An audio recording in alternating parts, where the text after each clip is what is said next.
I'd like to hear from the panellists what their thoughts are regarding agencies that were set up to support women, such as domestic abuse or rape crisis centres, who are now accepting self-ID, even in countries like the UK, where the law doesn't require them to. How do we get them to see this? How do we encourage the management, their management and trustees to take a stance openly to protect women's right to sex segregated service? In my country, we have some government agencies that deal with gender.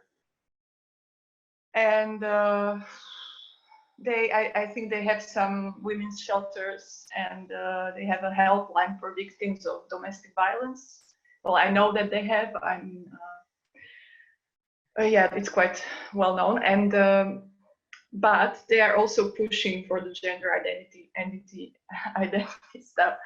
So it's really, I don't like them, and honestly, I think there's nothing we could do to make them change their minds. I don't like in my country and this state of the country, like when we have the fascists talking about like against the gender identity, and also the ultra conservative Catholic people speaking against gender ideology as the biggest threat to humanity.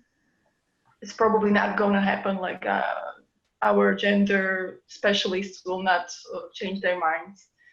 Also, another thing that I wanted to say, I don't know if women's shelters in Slovakia take transgender people in. I don't think they do, but I don't know enough, so I can't say for sure. I wish I had the answer of what we could all do, because I think it's a really important topic, because, you know, these women who come to women-only spaces, to shelters, because they're escaping domestic abuse, the last thing they want is to see men in their spaces. But I think there are several reasons why, there's several reasons why these organizations or people who run these organizations admit transgender women. There's two things. There's those organizations who are fully, I call them queerified, for want of a better word, who are fully on board with the whole queer agenda, that anyone can be a woman and that a woman can have a penis. And once you accept this agenda, then of course you're going to let them in. And also the media is full of stories against violence against transgender people. And while I'm not, and more so, I think you hear more stories about that than you hear about violence against women, because, well, you know, we've heard about violence against women for so long, and now the media sort of talks about transgender people and violence. And I'm not saying it doesn't happen, and I'm not defending it. I'm not saying any person, there shouldn't be violence against anyone in any situation. But once you've accepted the fact that trans women are women, and you accept that there's violence happening against them, it's only natural why you would allow them to come in women-only spaces. And there's two things I think we should do. One thing which is general, this is a bit of background to people who are not from the UK. In 2010, the government changed in the UK from a Labour government to a coalition between the Conservatives and the Liberal Democrats, who introduced a policy of fiscal discipline and austerity, and they did severe cuts to all public services. And a lot of these organizations, shelters for homeless people, for women, domestic abuse charities, etc., have seen draconian cuts. So there's not, they're not properly funded, and there's also not enough of them. So one thing we should all be doing is campaigning for the government to fund these services, because they're absolutely vital. Because if we had more of these services, then there's a way of how you can guarantee that everybody has a safe place. And I know of a woman who lived in a hostel for a long time with a man who'd just been released from prison, and that's not a safe place for women to be. But the other problem is Well, the other problem is, of course, that it's we need to win the argument, because a lot of people I think a lot of people, again, this goes back to what I said earlier, a lot of people are not really really know enough about, you know, transgenderism and the whole issue, and they've, especially the organizations which are run to and by, you know, run by the council or by governmental organizations, somebody in there reads one glossy brochure which has been written by somebody on the other side, and let's face it, the people on the other side have the power and the money to produce glossy brochures to say anybody can be a woman, but they don't have the arguments. We have the arguments. We don't have the money, but we have the arguments, and we need to find a way of speaking to these people in these organizations and speaking to everyone who makes these decisions, and to explain to them patiently why it's not a good idea to have men in the same space of vulnerable women who've just escaped domestic violence by men. But I think these are the two things we need to do. There are these aspects that is very unique to India. We need to understand when we are talking about questions such as safe space and shelters for women that now accept people that self-ID as women.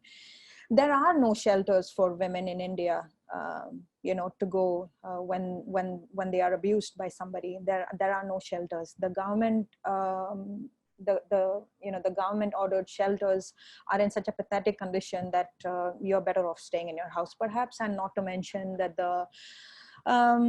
that the people concerned might exploit you along the way, and there are all kinds of problems for biological women to begin with. In our country, marital rape hasn't been made a crime yet. 2020, marital rape is not considered a crime. So we have a Domestic Violence Act that came in 2005, but you know, like most acts in India, there are all kinds of problems with it, and men often get away with by feigning innocence, or by saying how can a husband rape a woman, you know? So that being the case, there have been so many issues that were raised by non-governmental organizations, women's groups and everything, for the state to sort of look into it and make it better. They have only been able to sort of get them to make the act a little more elaborate. So therefore they have managed to include emotional violence, verbal abuse and sexual abuse as part of domestic violence at the moment. But for a woman to experience domestic violence and sort of be taken away from her space, to be put in a different space which would be safe for her, is non-existent. There are a handful of non-governmental organizations that have such a space, but it's so overpopulated all the time that there is barely any space for newcomers. And I'm also talking about acid victim survivors here. So there's a shelter by a non-governmental organization here that is in an unknown location for safety's sake, is always filled with people. So while violence against women is such a huge thing here, people haven't sort of woken up to this issue of people self-IDing, and self-ID in itself has a very different connotation, because when we consider people that are trans in India, we sort of put them under an umbrella. They include people that belong to the socio-cultural, you know, Hijra community, the Aravanis and everybody, who are actually young boys that are castrated for begging on streets, and you know, for the pleasure of older gay men, and you know, what have you. It's extremely perverse. When we take them, and if we consider that as self-ID, these people are uneducated, they are poor, they probably don't even know such a safe shelter space exists for them to sort of make use of a facility like that. They are cursed into living their life in the way they have chosen. Unfortunately, there seems to be no recourse for people like that, which is a sad thing here, because they are poor and they don't know any better.